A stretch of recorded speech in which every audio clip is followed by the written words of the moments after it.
आधुनिक एयरपोर्ट चूनापुर, जिसका सपना हम कभी शरद यादव जी के समय, अटल जी के पहले, अटल जी से लेके आज तक हमने प्लेन भी शुरू की थी। और 20 साल पप्पू यादव के वहां नहीं रहने से एमपी इन बातों को दबा दिया गया था। एक बार भी लोकसभा में ये चर्चा नहीं उठी, सदन में ये मामला नहीं उठा। एक बार भी 11 साल प्रधानमंत्री रहने के बावजूद भी कभी इस बात का जिक्र नहीं हुआ। एक बार अमित शाह जी ने तो यहां तक कह दिया था कि एयरपोर्ट शुरू हो गए, जबकि जमीन अधिग्रहण भी नहीं हुआ था। नीतीश कुमार जी 20 साल रहे, लेकिन कभी एक बार भी पूर्णिया जमीन के बारे में चर्चा तक नहीं। लेकिन मैंने 4 महीने के वादे किए थे कि 4 महीने मेरे लिए काफी होगा। मैंने कई वादे किए हैं। एयरपोर्ट था, हाईडेम था, एनएच है, एक्सप्रेसवे है, रेलवे है, अस्पताल है, भ्रष्टाचार है, जिसमें पहला वादा एयरपोर्ट था। मैं लगभग 5 वादे अपने पूरा कर चुका हूं। 4 महीने में 5। और पूर्णिया सीमांचल को इतिहास में नंबर 1 करना, मेरे पास सारे चिट्ठी हैं। 20 दिनों के लोकसभा में पप्पू यादव ने सारी बातें उठाई थी।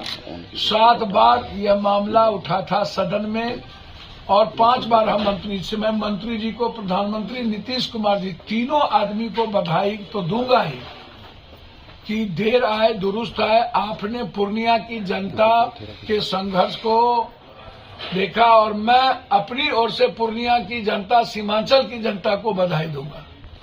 जो पप्पू यादव बेटे के नहीं रहने के बावजूद उन्होंने लगातार संघर्ष किया चूनापुर एयरपोर्ट को लेकर के, तो ये धन्यवाद पूर्णिया की जनता को जाएगी। पप्पू यादव तो मात्र उसका बेटा है, सेवक है, वो मेरा जो दायित्व मैंने किया, लेकिन धन्यवाद के पात्र पूर्णिया की जनता है। पूर्णिया को, पूर्णिया परिवार को मेरा प्रणाम है कि हम लोग ये विक्ट्री जीत गए। 48 करोड़ रुपया मुझे मिला। जो मैं दरभंगा के तट पर एयरपोर्ट चलाने की बातचीत की थी, वह स्वीकार किया गया। इससे बड़ी खुशी मेरे लिए कुछ नहीं। इसीलिए आज पटना के हमारे सारे साथियों ने गौरवान्वित महसूस किया। आज हम लोग पूर्णिया की जनता के लिए केक काटे। धन्यवाद। जिस तरीके से पैसे की लूट, आडंबर, नफरत पैदा किए गए, मैं खास तौर पर झारखंड के हर जाति की जनता को, जिन्होंने हेमंत सरकार पर दोबारा विश्वास किया, ये ऐतिहासिक क्षण है। आज तक झारखंड में दोबारा सरकार किसी की नहीं बनी, और ये मुंह खाने पड़े गुंडे लोगों को, बाहर से आने वाले, जो गिद्ध दृष्टि जिनकी थी। हम लोग परिवार बनकर के चुनाव लड़े,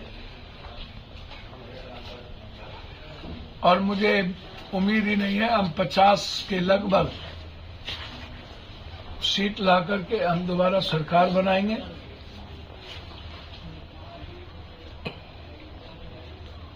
और हर कीमत पर जो वादे राहुल गांधी और हेमंत सोरेन जी ने किया है झारखंड को नंबर 1 बनाने का, वो संकल्प के साथ आगे बढ़ेगा।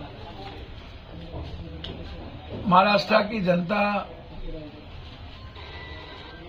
ने भी जिस तरीके से शरद पवार, राहुल गांधी जी, उद्धव जी पर भरोसा जताया है, उसके लिए इतने नफरत मराठी गुजराती के बीच झगड़ा लगाने के बावजूद भी, इतने नफरत के बावजूद भी, मैं तो साफ कहता हूं, यदि 20 लाख वो ईवीएम कहाँ है जो चोरी हुई थी, और 20 ईवीएम को ना बदला जाए, यदि नफरत ना पैदा किया जाए, तो मैं समझता हूं, मेरी जो सोच है, और पैसे का खेल ना हो, तो कभी भी भाजपा चुनाव ना जीते देश में, कभी।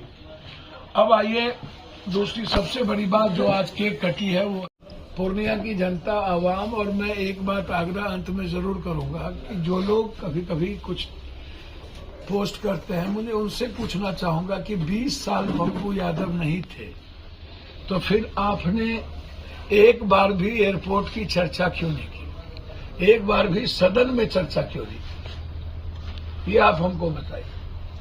और 20 साल के अंदर हमारे प्रधानमंत्री जी 11 साल से तो थे ना, और नीतीश कुमार जी 20 साल से थे। तो एक बार भी आज तक नीतीश कुमार जी एयरपोर्ट के जमीन के मामले को लेकर गंभीर क्यों नहीं हुए? वो तो हमारे नेता, सांसद, प्रतिनिधि वहां पर हम लोगों ने और गांव के लोगों ने हमको कॉपरेट किया कि जब पप्पू यादव आ गए तो हम जमीन देने को तैयार हैं। इसके पहले तो आपने जमीन के लिए लाठी गोली तक चलाई थी, लोगों को जेल में बंद किया था। तो इसीलिए यह सिर्फ संघर्ष के वादे जो मैंने किए, मैंने 4 महीने पहले ही वादे पूरे किए और इसी मुझे 5 महीने के अंदर 48 करोड़ रुपया जो दिया गया टर्मिनल के लिए, बिहार का सबसे खूबसूरत एयरपोर्ट वो बनेगा।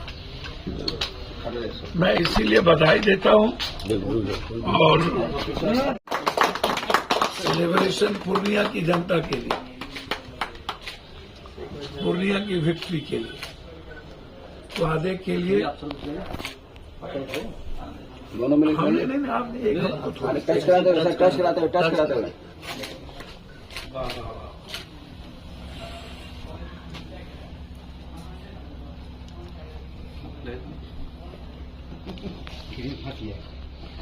कौन कहाँ से लाया है?